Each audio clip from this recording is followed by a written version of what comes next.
প্রিয় প্রণয়নী লেখনীতে জান্নাত নুসরাত পর্ব নাম্বার 15।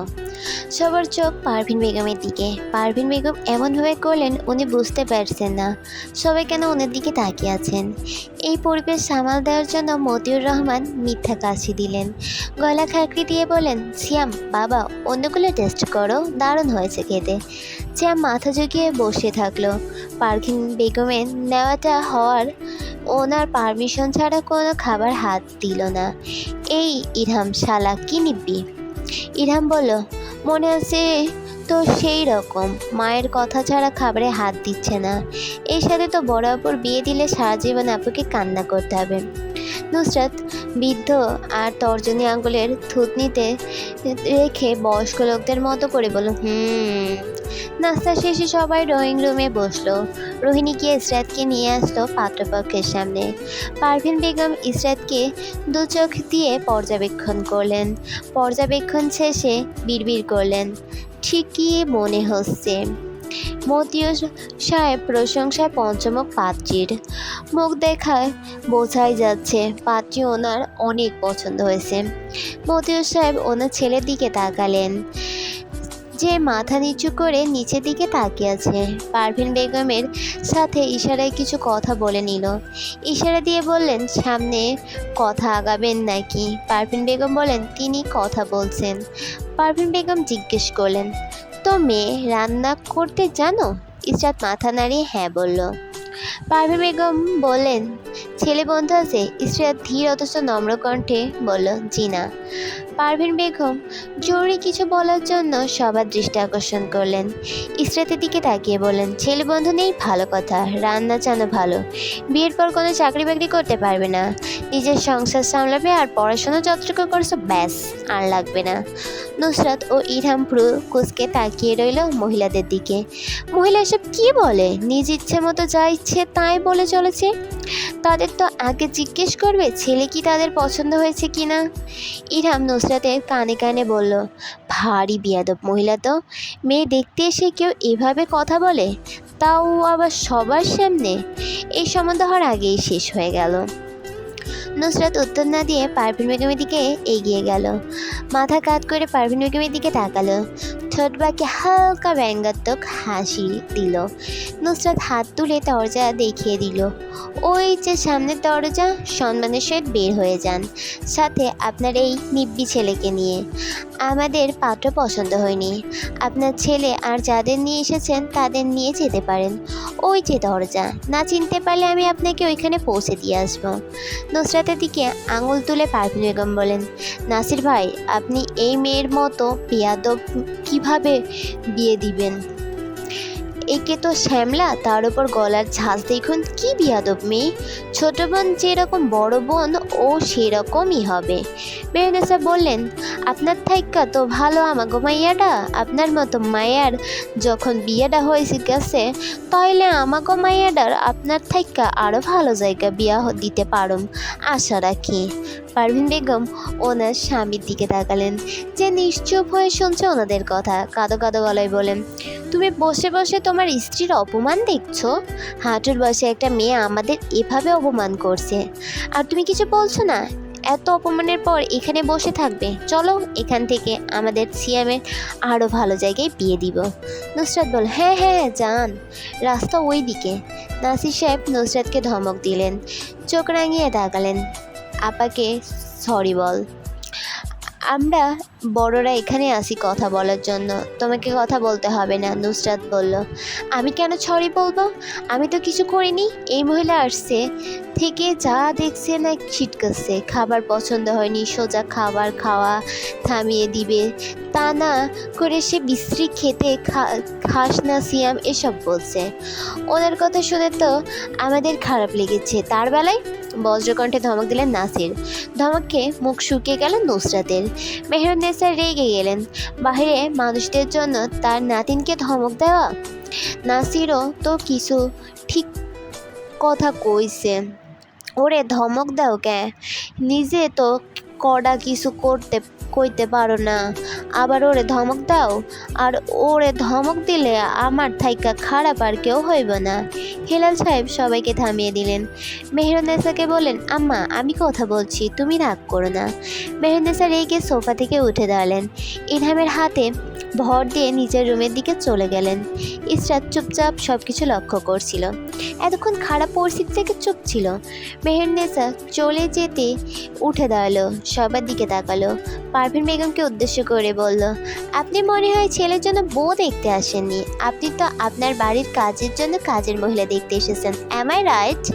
তাহলে আপনি বস্তিতে যান, ওখানে অনেক কাজের মেয়ে আছে যারা টাকার জন্য সব ধরনের কাজ করে দেয়।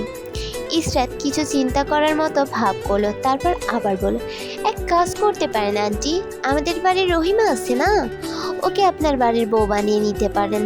বিয়ের পর ঘর মোছা, ঝাড়ু দেওয়া, আপনার কাপড় পরিষ্কার করা ইত্যাদি ইত্যাদি যা কাজ আছে সব করে দিবে। একটা আওয়াজ মুখ দিয়ে বের করবে না, পিন ড্রপ সাইলেন্ট থাকবে। আর পড়াশোনা যতটুকু করেছে আপনাদের মনে হয় হয়ে যাবে। খুব ভালো মেয়ে, আপনার কথায় উঠবে আর বসবে। পারভিন বেগম চোখ লাল করে তাকিয়ে থাকলেন ইসরাতের দিকে। কালীটা তো একে এত অপমান করলো, তারপর এই বাড়ির বুড়িটা এত অপমান করলো, এখন পাত্রী নিচে দাঁড়িয়ে তাদের অপমান করছে। পারভিন বেগম বলেন, নাসির ভাই, আপনার বাড়ির মেয়েদের কোনো কমন সেন্স নেই, মেহমানদের সাথে কীভাবে কথা বলতে হয়। নুসরাত পারভিন বেগমের কথায় ফোড়ন কেটে বলল, আপনার থেকে বেশি কমন সেন্স আছে আমাদের, আর আমরা জানি আপনার মতো আপনাদের মতো মেহমানদের কিভাবে ট্রিট করতে হয়। পারভিন বেগম রাগে সব কিছু অন্ধকার দেখলেন। এবার ইসরাতের দিকে তাকিয়ে বলেন, আমরা তোমাকে ইসরাতের কথা শেষ করতে না দিয়ে বলল, এক মিনিট আন্টি, এত তাড়াহুড়া কি আছে, আগে আমাকে শেষ করতে দিন। আপনি কি আমাকে রিজেক্ট করবেন? আমি আপনার ছেলেকে রিজেক্ট করলাম, এরকম মেরুদণ্ডহীন প্রাণী আমি কখনো বিয়ে করব না। পারভিন বেগম রাগে প্যাঙের মতো লাফালাফি দিয়ে উঠে দাঁড়ালেন। ইচ্ছে করলো নুসরাতের গালে একটা থাপ্পড় দিতে।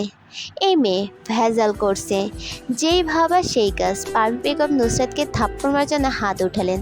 নুসরাতের গালে থাপ্পড় মারার পূর্বে কেউ ওনার হাত চেপে ধরল। পারভিন বেগম রাগে নুসরাতের পিছনের দিকে তাকালেন। কেউ ওনার হাত এভাবে চেপে ধরেছে দেখার জন্য। ওনার কাজে কে বাধা দিচ্ছে? এটা একটা থাপ্পড় না মারলে ওনার শান্তি লাগবে না। লোকটার হাত থেকে নিজের হাত ছাড়াতে চাইলেন। গম্ভীর পুরুষালী গলায় লোকটা বলল, ডোন্ট ডেয়ার টু টাচ হার। কথাটি বলে পারভিন মাইমুনের হাত ছাড়িয়ে ফেলে দিল। পারভিন বেগম শুনলেন না। নুসরাতকে আবার থাপ্পড় মারার জন্য হাত তুললেন। আরও কিছু বলার পূর্বে সিয়াম পারভিন বেগমকে টেনে নিয়ে গেলেন নুসরাতের থেকে দূরে। পারভিন বেগম বলেন, আর এক মুহূর্তে এখানে না। আজ পর্যন্ত কেউ আমাকে এভাবে অপমান করেনি যতটুকু এই মেয়ে করেছে। হাঁটুর বয়সী ছেলে মেয়েরা আমার হাত ছুঁড়ে ফেলে দিচ্ছে। আরশ বলল, আপনি আমাদের বাড়ির মেয়েকে থাপ্পড় মারবেন আর আমরা বসে বসে দেখব? কিছু না বলে আমরা ভদ্র, আর ভদ্র বলেই অভদ্র। What a joke. Parveen Begum আরশের কথার উত্তর না দিয়ে রাগ দেখিয়ে বের হয়ে গেলেন। ওনার পিছন ওনার ছেলে, স্বামী, যারা এসেছিল সবাই বের হয়ে গেল। হেলাল সাহেব এগিয়ে গিয়ে দেখলেন অভদ্রতা দেখিয়ে সবাই চলে যেতে নাসির সাহেব নুসরাতের দিকে তাকালেন চোখ রাগিয়ে। জোরে একটা শ্বাস ফেলে রাগ কন্ট্রোল করার চেষ্টা করলেন। নুসরাতকে উদ্দেশ্য করে বললেন, আমরা বড়রা তো এখানে আছিলাম, তোমাকে কে বলেছে এত কথা বলতে? আমরা কি মরে গিয়েছি? এবার ইসরাতের দিকে তাকালেন। ও তো বেয়াদব, এখন তুমি ওর সাথে থেকে থেকে বেয়াদব হয়ে যাচ্ছ। বড়দের সাথে কীভাবে কথা বলতে হয় ভুলে গেছো। আর নুসরাত, তুমি কি থাপড়ে গাল লাল করে ফেলবো আরেকদিন বড়দের মাঝখানে বেশি কথা বলতে দেখলে।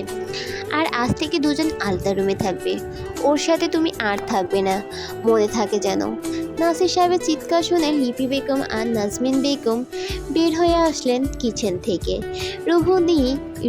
রোহিণী আর ঝর্ণা কিচেনে দাঁড়িয়ে রইলেন।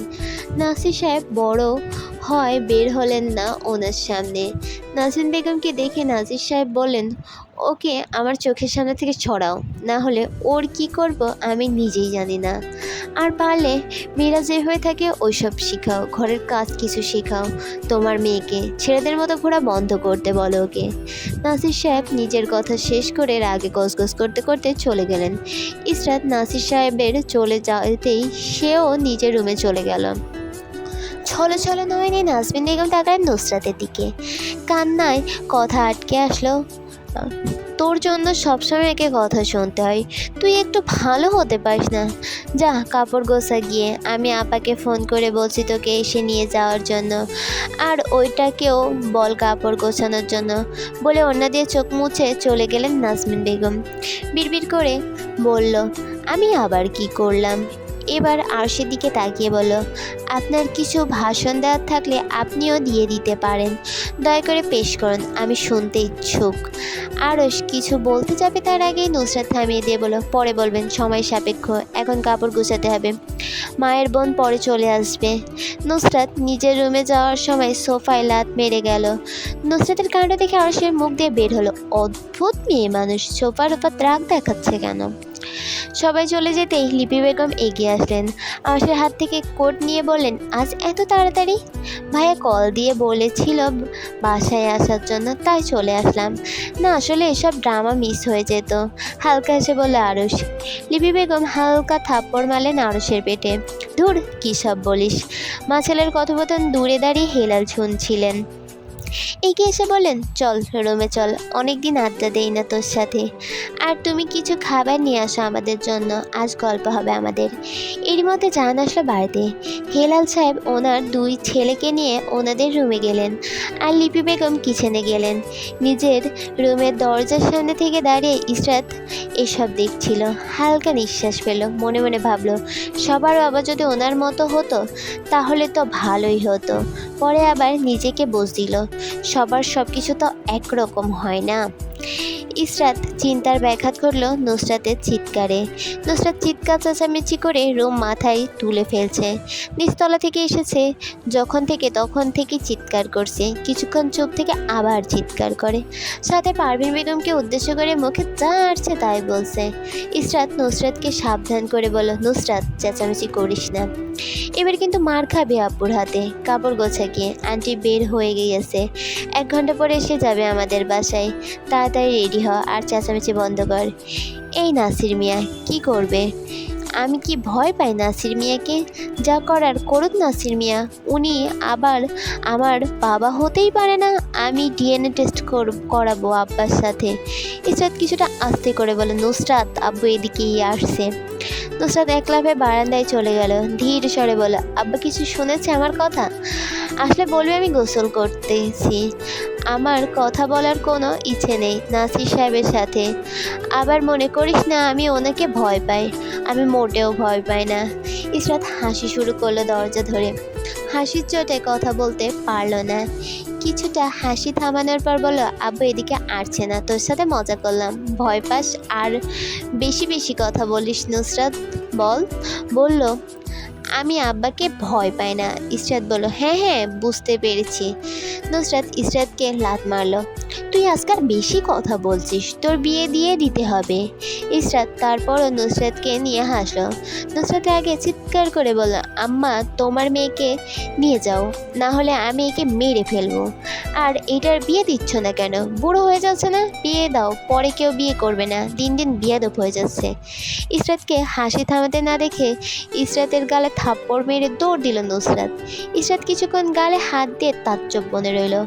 যখন মগজ ক্যাচ করলো নুসরাত থাপ্পড় মেরে চলে গিয়েছে, তখন আম্মু বলে চিৎকার করে উঠল।